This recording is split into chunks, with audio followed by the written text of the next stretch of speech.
Seguimos aquí en Ruta Cultural por San Joaquín, como adelantábamos ya con Loreto Donoso, mi compañera, que hemos estado aquí en estos 8 programas recorriendo la comuna, sabiendo un poquito de los artistas que habitan aquí este territorio.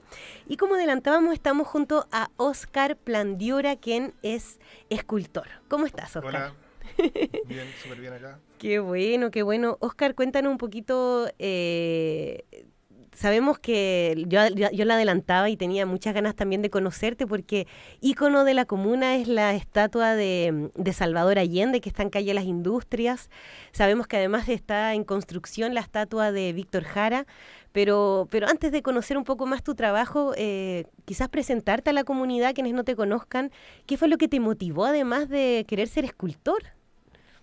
Bueno, primero que nada agradecer la invitación acá a los espacios de esta radio, que yo sé que la escuchan no solamente acá en San Joaquín. Yo personalmente igual, a pesar de que vivo en otra comuna, la escucho con bastante frecuencia, eso como primera cosa. Bueno, lo que lo motiva a uno tiene que ver un poquito con el desarrollo que uno tiene en primer momento de niño. Yo creo que todos los niños tenemos la capacidad de crear, de interactuar a través del movimiento, el baile, digamos, los dibujos, los gestos, el histrionismo, todas estas capacidades, en mi modesta opinión, lo que a través de la educación, entre comillas, formal, son talentos y capacidades que los niños se inhiben de seguir desarrollándolas. Claro. Yo recuerdo de chico tenía la costumbre de dibujar mucho, no solamente en soportes de papel o cuadernos, sino rayar las paredes de la casa, digamos, con todas las consecuencias de los retos, de los papás, los abuelitos. Claro. Pero lo que yo recuerdo es eso, digamos, el dibujar, digamos, el observar los árboles, la naturaleza, los pajaritos, cosas que yo creo que a todos los niños les llama mucho la atención.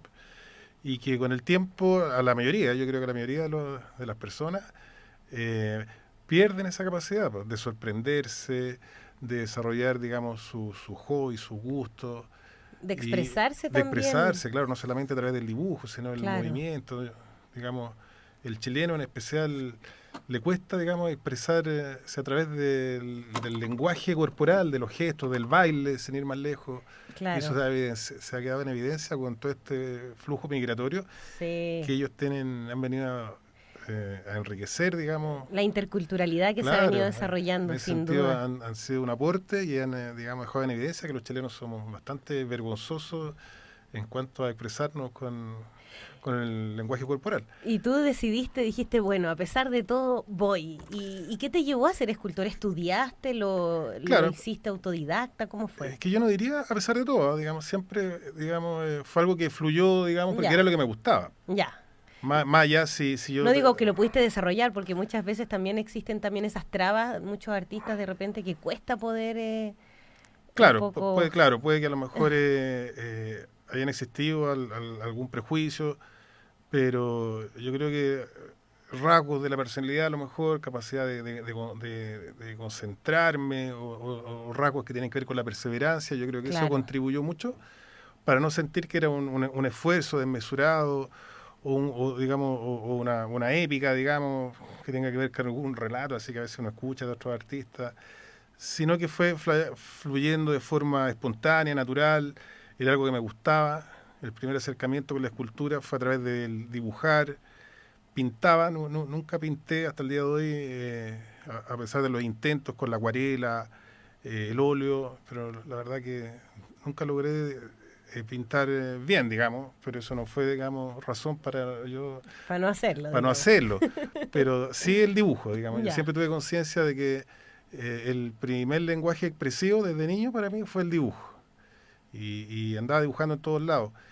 Y después, saliendo del colegio, mi mamá quien, digamos, me impulsa, me estimula que ingrese a una escuela que estaba cerca de la casa. Estamos hablando de los tiempos de los años 80, en la dictadura. Tengo 56 años, entre paréntesis. A los 16 años ingreso, saliendo de cuarto medio, a la Escuela Nacional de Artesanos, que era aquí quisiera detenerme un minuto. Sí. Era una escuela que dependía de SEMA Chile, y la directora de esta escuela era la señora Lucía Pinochet. Claro, sí. Entonces, las instalaciones de esta escuela habían sido instalaciones de la Escuela de Arte de la Universidad de Chile, la Escuela de Canteros, que Ya. después del golpe de Estado fueron confiscadas y entregadas a Claro. SEMA Chile.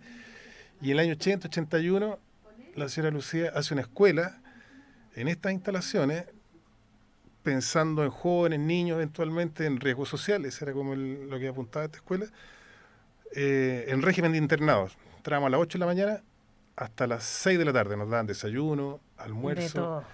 tú no podías llegar tarde, Y era de oficios. de oficio. No era para formar escultores, no, era artífice de la piedra, la orfebrería, en la madera, pero de excelencia, por eso es que no podíamos faltar. Claro. No podíamos llegar tarde, el director era un coronel de ejército, eran otros tiempos. Claro. Bueno, de forma simultánea el rector de la Universidad de Chile era un general de brigada, me acuerdo, Roberto Soto, Claro. Maquiney, me acuerdo.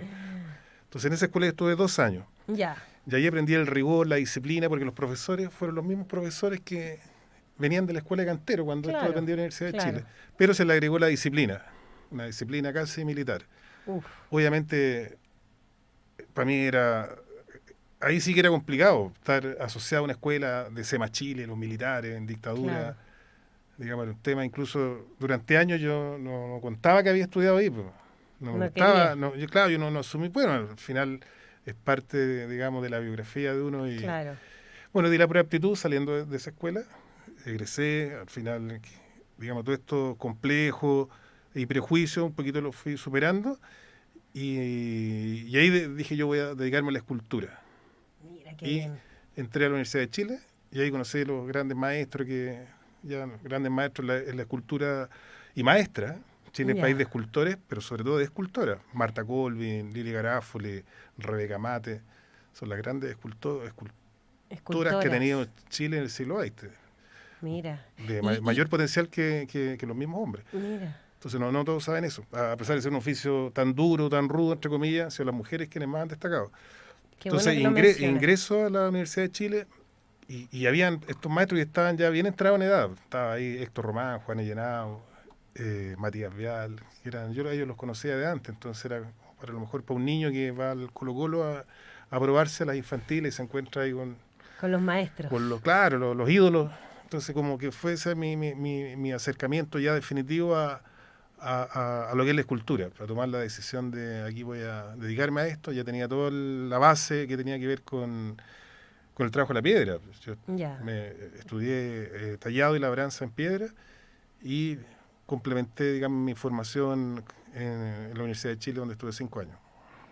Oye, qué interesante. Además uno piensa a veces, porque una cosa es hacer un pequeño dibujo, pero después también esculturas de gran dimensión. O sea, yo mencionaba la escultura de Salvador Allende, que es como un ícono en la comuna y en calle Las Industrias, con Salvador Allende justamente en Claro. la calle. Sí. Porque después, ¿cómo fue esto cómo fuiste encontrando de alguna manera tu sello? Escultura en piedra, Claro.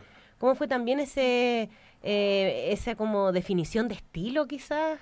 Claro, es un poquito lo que yo te decía, el primer acercamiento es a través del dibujo, Claro, un poquito también de la pintura, observar mucho. Yo, claro. digamos, reconozco que tengo influencia, pero muy diversa y prácticamente infinita, no solamente del arte occidental, sino sentido de siempre una atracción por toda la estética de las culturas precolombinas, los incas, los mayas, Claro, ¿te fijas, no?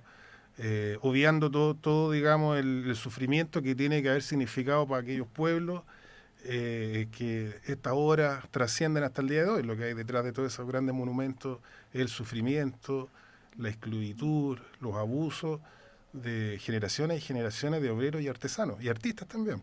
claro. Entonces, sin olvidar aquello, es importante también rescatar que hay una estética, digamos, riquísima, donde también podemos nutrirnos los artistas y no solamente mirar Occidente o Europa, Claro. digamos.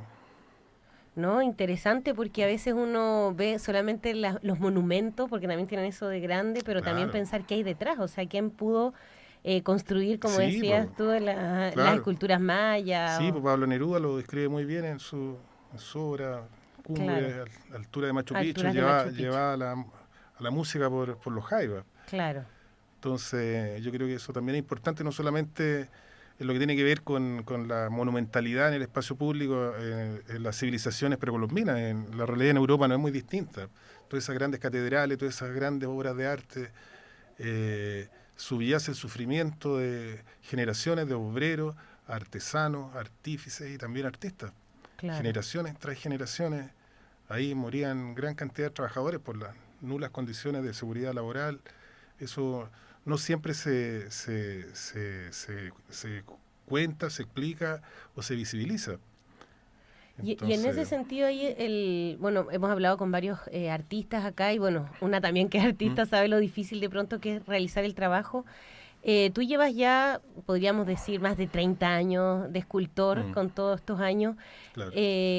¿Cómo ha sido también este camino? ¿Qué hechos quizás en esta, porque podemos hablar, es harto me imagino tu experiencia como escultor, algún hecho que te haya marcado en la labor de escultor, digamos? Claro, mira, como yo te decía en un principio, yo creo que el primer impulso, el que siempre uno tiene que reconocer como el más importante, que tiene que ser mi mamá. Mi mamá, digamos, que ella puso siempre ficha ahí. Hay algo en la tradición de las madres. Ellas son como más visionarias, a lo mejor como ella también tenía todos estos talentos, y yo creo que más talentos que yo, pero por el mundo y el Chile que le tocó vivir eran otros tiempos. Los años 60 ella dejó de estudiar arte para dedicarse a la familia, entre comillas.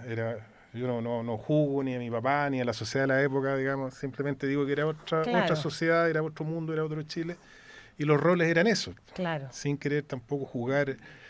O sea, yo tengo mi opinión, digamos que lo que ocurrió era bien injusto, pero era la realidad. Sí. Entonces ella pospuso, digamos, su desarrollo profesional, personal, por la familia, tener hijos. Entonces yo creo que ella, a través de lo que... De alguna manera dijo, quiero que sea escultor, quiero esa expresión acá. Claro, yo creo que algo de eso también hay, que ella un poquito, a través de mi persona, se vio también ella una extensión de su quehacer. ¿Y hay alguna obra que le hayas dedicado a tu madre? Mira, en especial no, pero yo creo que... Se viene. No, pero yo creo que el mismo hecho que yo te esté contando esto es una manera de reconocer. Yo creo que tiene que ver con reconocer las cosas. Y después, por eso tengo un tremendo conflicto y lo reconozco, que es escuela, oye.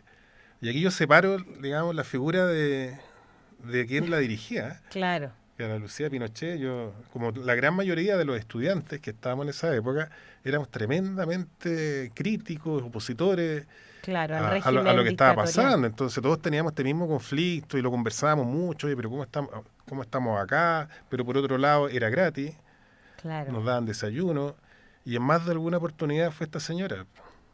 Y a la hora de almuerzo iba mesa por mesa y nos preguntaba si estábamos bien, qué les parecía el almuerzo, si queríamos repetirnos el plato, que no tuviéramos problemas y pidiéramos un segundo plato. Entonces, claro, todas esas cosas, nadie es 100% malo ni 100% bueno. Yo creo que igual hasta las personas que uno tiene la peor opinión de todas. Está lleno de contradicciones, sin duda. Claro, entonces, uno ya con los años se va dando cuenta que, pucha, y todo lo que ha pasado después, que hasta estos personajes tan cuestionados tienen estos aspectos positivos, digamos. Y la disciplina, yo creo que eso me marcó. Claro, que no había, a pesar de que todos nos sentíamos potenciales artistas, a pesar de que nos recordaban día a día que ahí no estaban formando artistas, sino artífices, trabajadores del oficio, el oficio, creo, y la disciplina. Llegar temprano y todo eso. Mira aquí, Oscar, además, parte de nuestras auditoras y auditores nos hacen dos preguntas. La primera es Clara, nos dice, buenas tardes. Dice, ¿se puede vivir de la escultura o hay que tener una profesión o oficio paralelo? Y otra cosa, dice, yo soy muy poco observadora, de hecho me di cuenta que la estatua de Salvador Allende está como rota en un costado cuando fue vandalizada. ¿Cuál es el sentido? ¿Cuál es el sentido de qué? Gracias a usted le dio ese detalle, pregunto, pues yo le puedo dar el mío, pero me interesa saber la del escultor. Pregunta Clara. Vamos a partir por la primera, la que me pregunta por si se puede vivir del... Claro, de ser escultor. Mira, yo creo que cuando uno hace las cosas con pasión, entusiasmo, nadie se va a morir porque realiza determinada actividad. Eso primero que nada, yo creo que ni los oficios más, digamos, subvalorados, digamos, condenan a quien lo ejecuta a la muerte ni a la inhabilitación. Yo puedo hablar a partir de mi experiencia, y tiene que ver con la perseverancia. Uno, antes digamos, tomar la opción de dedicarse a esto, tiene que estar consciente de las dificultades. Claro. Y también de las limitaciones que eventualmente uno puede tener. Pues.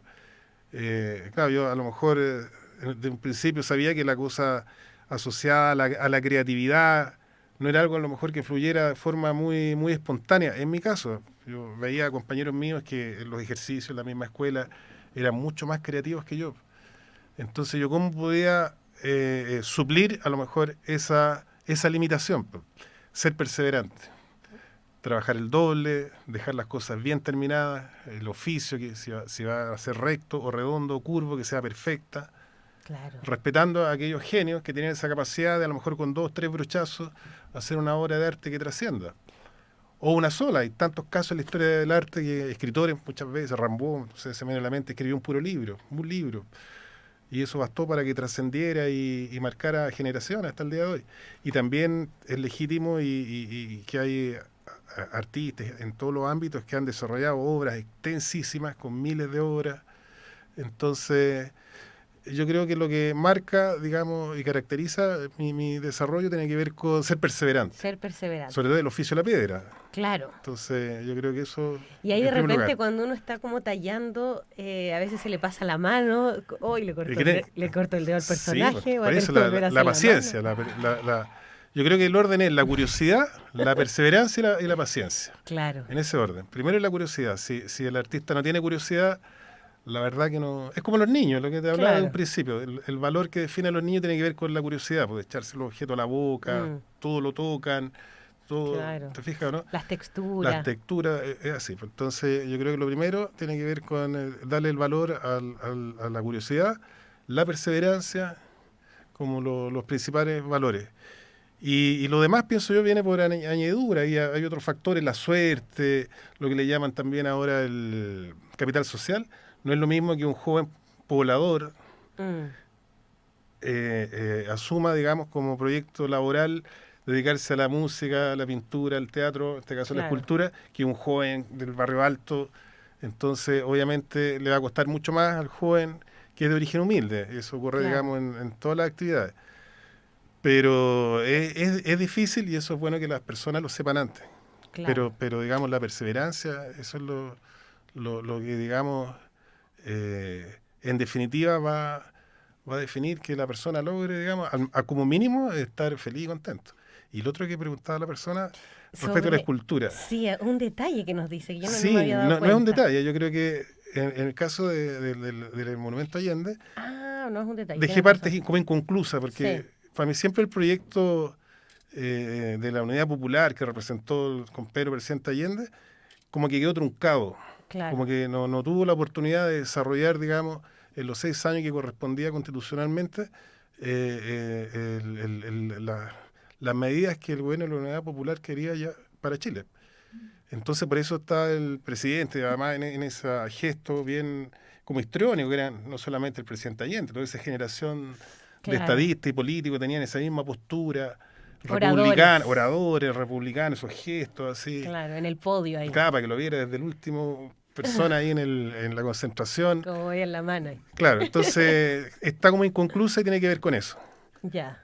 Y tiene que ver con eso, no es un detalle, que es como parte fundamental de la propuesta. Y aquí sobre la misma escultura, otro auditor, Juan Silva, nos dice si es que el escultor, en este caso tú, Oscar Plandiura, has tenido que hacer las reparaciones del monumento cuando ha sido vandalizado. Mira, la escultura tiene 12 años, creo, 10, 12 años, y han sido 2 o 3 veces en que ha sido vandalizada. En 2 oportunidades han sido daños menores, pero en uno fue más violento, que le derramaron una tineta de pintura en la cabeza. Ah, la última. Claro, sí.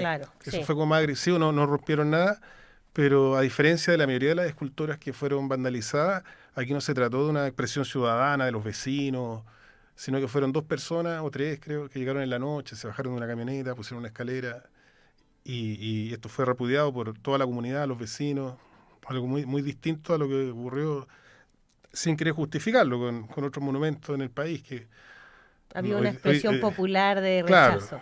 Claro. Pero entonces ¿no has sido tú el que le ha hecho las reparaciones? Sí, claro. Sí. Aquí está además el reparador de la Sí, pues ahí me tocó ahí cerrar ahí con andamio y costó bastante. Bueno, aprovechamos también de limpiar todo lo que es el adoquinado, porque en las fechas conmemorativas las personas ponen velitas ahí y se ensucia con la esperma y las velas.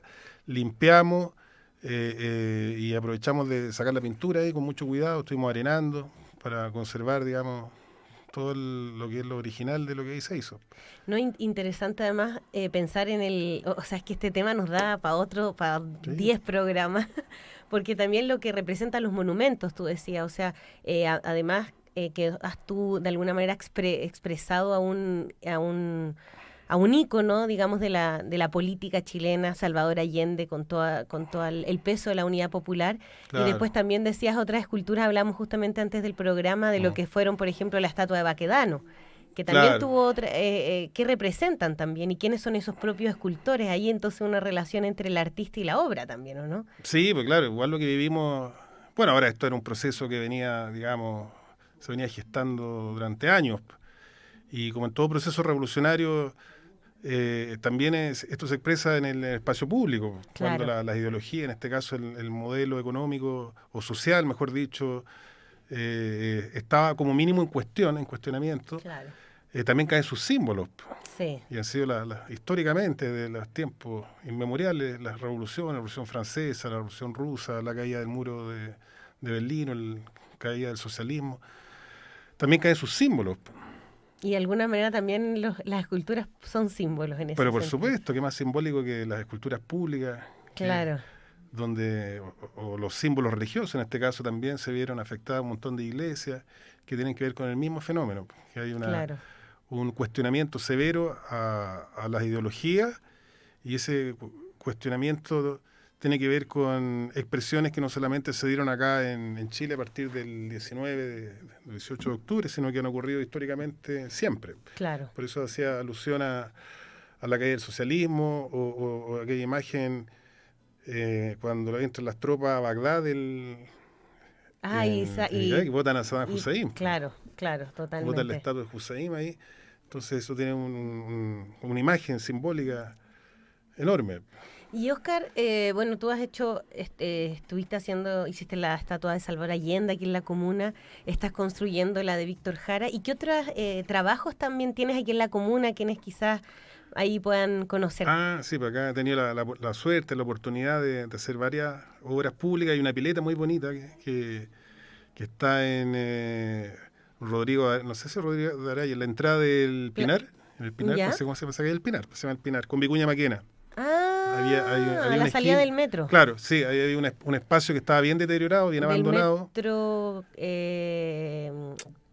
Camino Agrícola. Camino Agrícola, claro. Entonces ahí el alcalde de la época tomó la decisión de potenciar ese espacio público que estaba abandonado y me invita a elaborar una propuesta.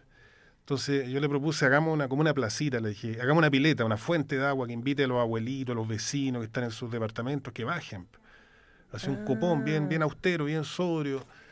Ya. Entonces, para ocupar ese espacio público y sea, digamos, ocupado por los mismos vecinos, interactúen ahí con banquitas, claro, y iluminarlo, y bueno, eso ha pasado también como 10 años, y prácticamente no hay delincuencia ahí, los vecinos participan mucho ahora de esa esquina.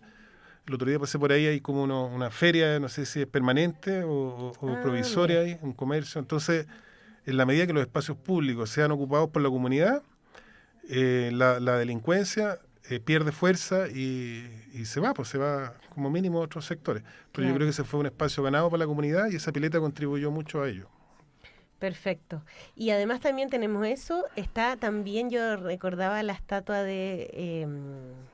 3 y 4 álamos. De 3 y 4 álamos. Sí, esa fue la primera, sí. Eso fue bien interesante porque ahí había otra autoridad, el alcalde Farías. Ya. Y cuando estaba la decisión de hacer esa escultura, él habla conmigo y me dice que tiene muchas aprensiones respecto de que esto lo puedan dañar, que a lo mejor la comuna no es el lugar para poner este tipo de obra. Entonces había un sesgo, hay un prejuicio que igual a mí como mínimo me llamó la atención. Y yo le dije que no se preocupara, porque igual íbamos a hacer algo ahí.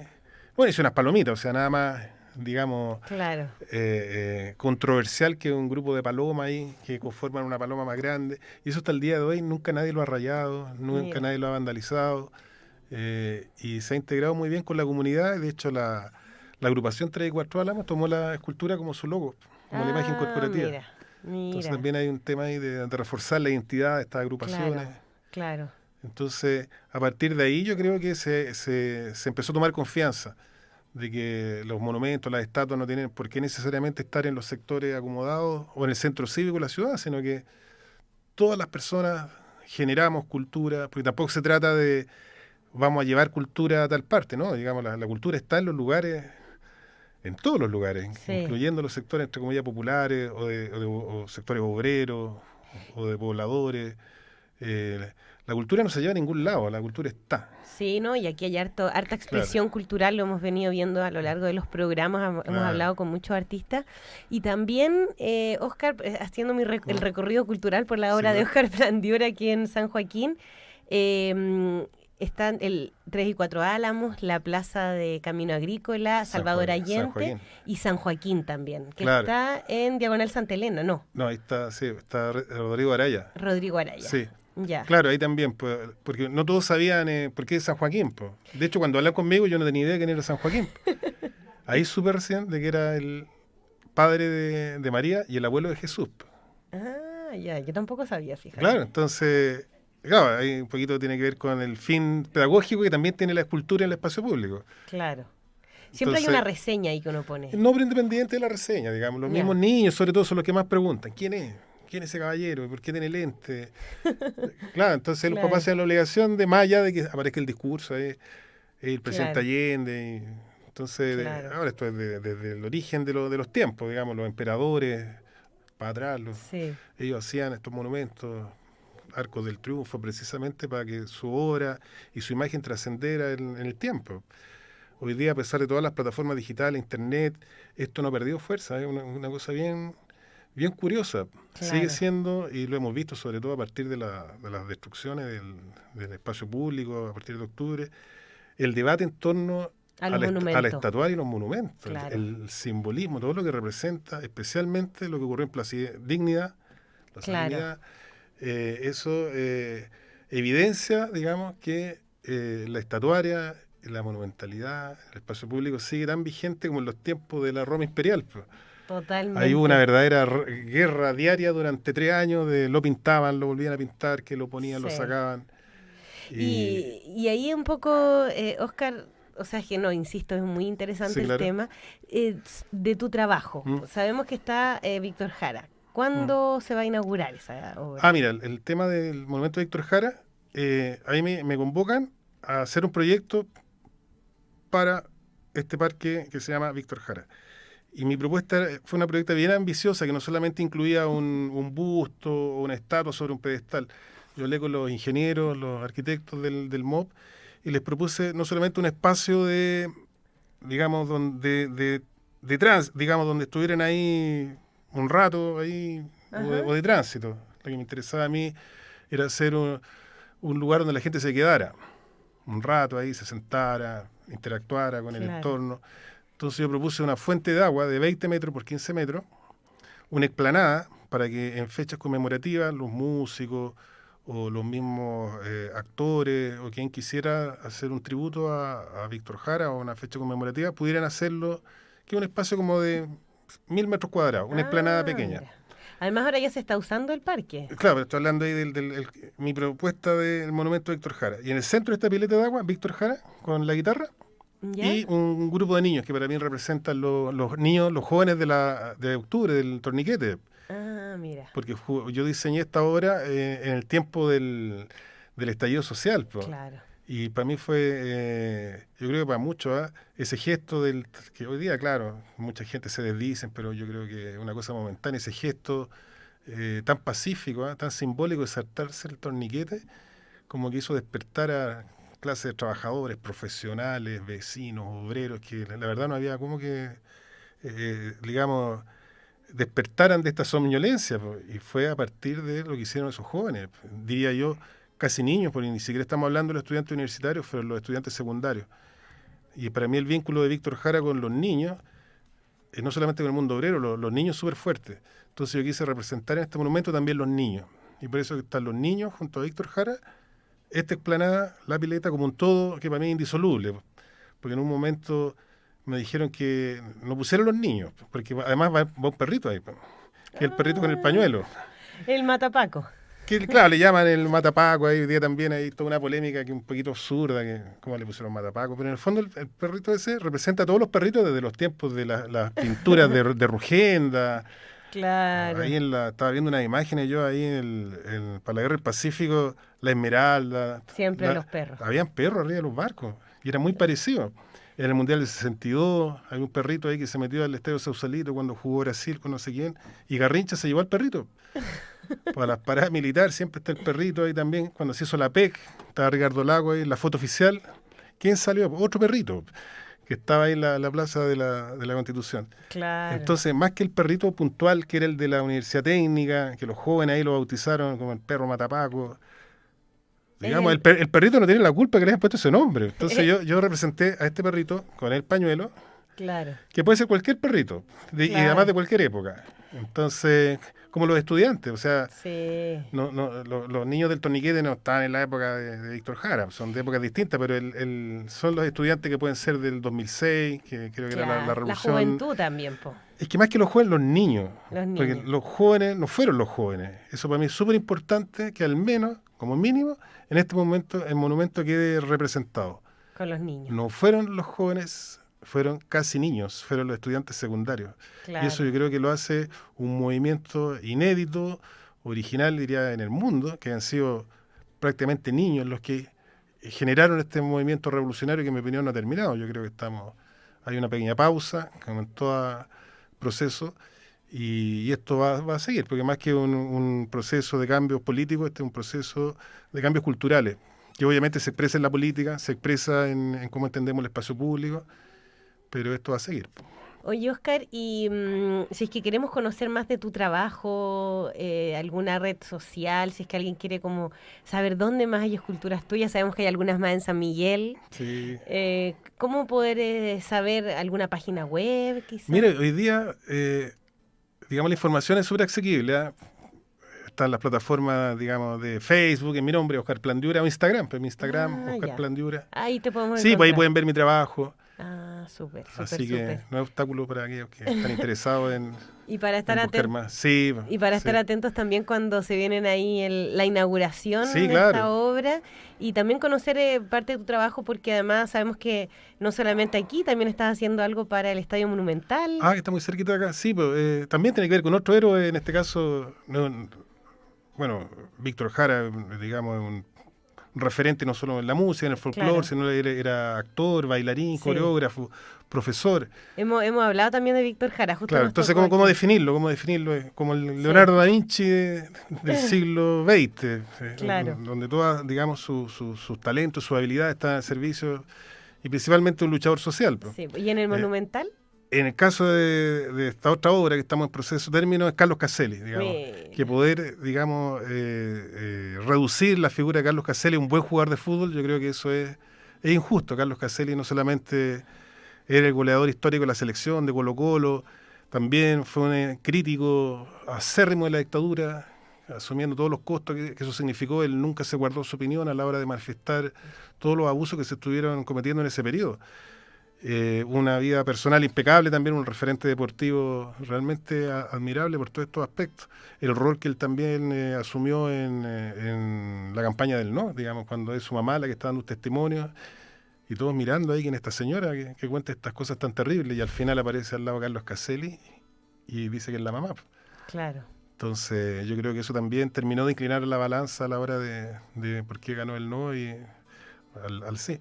Entonces, para mí es un héroe deportivo. Claro. Yo creo que es importante que no solamente en el espacio público estén los militares, los políticos, sino que estén los científicos, los artistas, en este caso Víctor Jara, claro, pero también los héroes deportivos.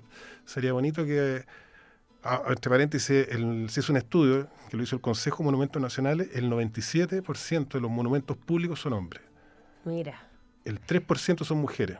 Así que ahora hay una deuda importante. No, todo lo que está ocurriendo, por eso te decía yo, no es solamente, digamos, un proceso de cambios políticos, esto es un cambio cultural, donde el feminismo, el lenguaje, cómo nos relacionamos con el espacio público, te garantizo de que a partir de ahora van a ser más las mujeres las que van a estar. El otro día le decía a una persona, hablaba del Chino Ríos, el primer tenista número 1 en Chile. No, pues no fue el Chino Ríos, en el tenis, Anita Lizama. ¿Cuántas personas saben que la primera mujer o deportista número 1 fue una mujer? Y en el tenis, 1946. Entonces, el espacio público, la estatuaria puede contribuir mucho para que se democratice, no solamente respecto de las profesiones, los oficios de cada uno, sino también aquí hay un rol tremendamente injusto respecto de la mujer, que no está presente. Claro, ¿no? Y si sacamos a Gabriela Mistral, el 99% son hombres. Claro. Y cuando han querido representar a Gabriela Mistral, ¿cómo la hacen? La hacen fea, de perfil. Enojá. En yeso, marmolina y materialidades de mala calidad. En cambio, los hombres ocupan los mejores bronces, los mejores mármoles, todo en expresiones heroicas, los hacen más bonitos de lo que realmente son. Bueno, ahí entonces una deuda, Óscar, esperamos encontrarte aquí próximamente en el programa para poder justamente hablar del rol de las mujeres en la escultura y agradecerte también haber podido venir. Lo digo porque además estamos ya cumpliendo la hora del programa y además tenemos 2 invitados más, así que para poder también conversar, como decíamos, son 8 programas que hemos hecho, pero esto da cuenta sin duda de que hay mucho por conocer también del arte, de la cultura también, de nuestra comuna y nuestro territorio. Sí, yo también agradecer y también decir que estoy impresionado por toda la dinámica cultural que hay acá. Yo quedo impresionado sobre todo con los murales. Y lo que le dije, parece que antes de la entrevista, la limpieza de la comuna. Claro. A pesar de ser una comuna asociada al mundo obrero, digamos, la fábrica, el cordón Vicuña Maquena, es limpia. Y yo creo que eso también es expresión de cultura. Claro. En su expresión también más noble, la limpieza. Muchas gracias, Óscar. Muchas gracias, Óscar. No, realmente uno ahí piensa también por el artista, el contexto, bueno, un montón de temas para seguir conversando. Podemos encontrarte entonces en redes sociales. Sí, Instagram, Óscar Plandiura, ahí para que puedan conocer más de su trabajo. Y nos